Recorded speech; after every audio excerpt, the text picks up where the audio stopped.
Magandang araw muli sa ating lahat at nandito po tayo magbabahagi muli ng ating experience at pagtulong sa ating katiits sa closed tunnel. At ito nga po ay ito yung huli po nating nabidyohan, yung mga bato na yan na halos ito po ay nakaturo sa baba na. Ito rin, pababa rin. At yan. At makikita natin po ang mga sumunod na bato na pag natanggal yan, at makikita po natin, check natin. So yan yung mga bato na tinatanggal na. Okay, sa kwanto, sa baba pa lang to.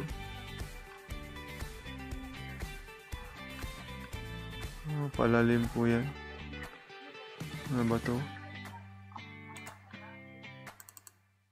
Check natin yung iba.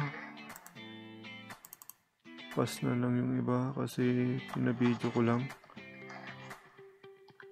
Okay. Yan.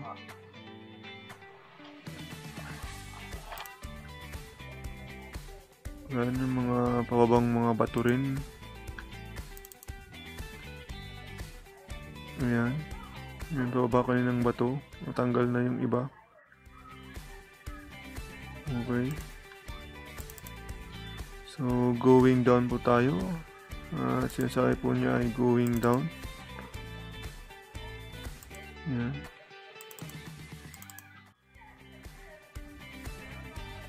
Yan, naalis na. Okay, pababa po tayo.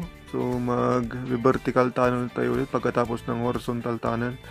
Mag-vertical tunnel po tayo dahil sa mga marker na to na going down.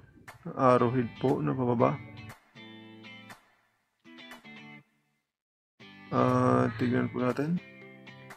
Yan. Hindi malinaw.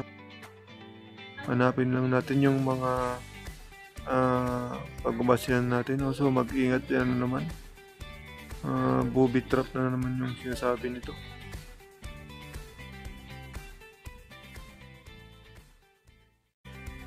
So, yan po ay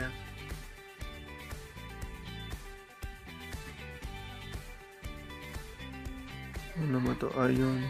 Yan, yung pababa na. At makikita natin may mga tumpok na naman mga bato. At titignan natin kung anong bang mga bato na mga yan. Mga ginawang marker na naman yan.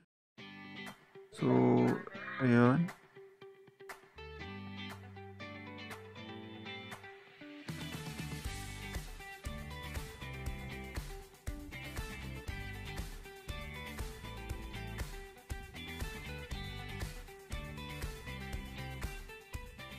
So, yan. So, lumilitaw na. So, natanggal na yung mga ibang bato. So, pero ito yung isang kakaibang bato, yung naandito.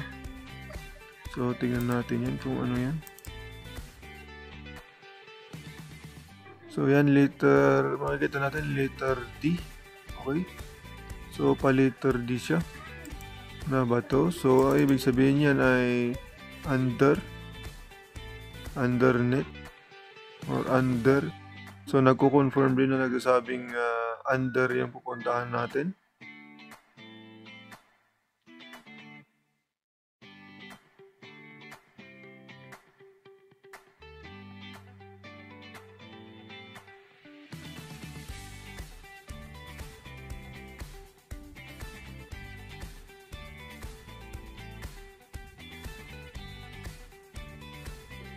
Next ay tingnan natin. So, ito na po yung tinanggal na nakaharang, naka-straight doon.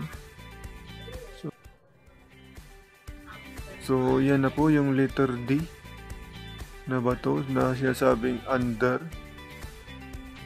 Okay, nagsasabi siyang under. So, going down po. At parang may kakaiba rito. Tignan natin kung ano ba to.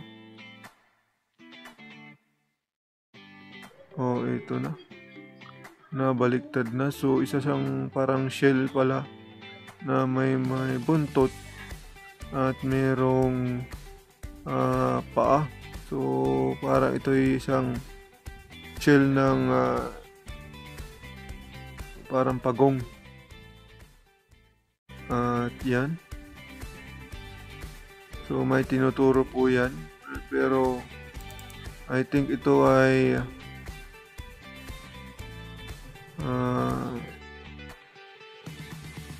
hindi natin kasi malinaw kung anong position nito, so hindi nabanggit. At hindi ko rin po natanong, pero tiyak ako na may tinuturo po itong kamay po niya. Ayan, mga bato na lang po yan na tinanggal. Okay, mga tinanggal na bato. Ayan, at makikita po natin dyan na meron pong bato rin dyan, yung pababang bato. Tinuturo niya going down. So, yan yung susundan natin. And then, pagkatapos nun, ayan, papuntang baba. At yan ay malambot daw. Sabi ko niya, ay halata pong mga nadurog po na mga sandstone yung naka-imbak dyan. At hindi po siya lupa, kundi durog na sandstone yung ito na durog na ganitong bato. Yun po yung nakatambak dyan, yung durog na bato na mga to, ganyan durog na ganito yung mga nakatambak dyan. At halos kinakamay lang po niya para alisin. So yan lang po yung ang ating update ngayong araw na to. Maraming po sa pagsubaybay po at God bless.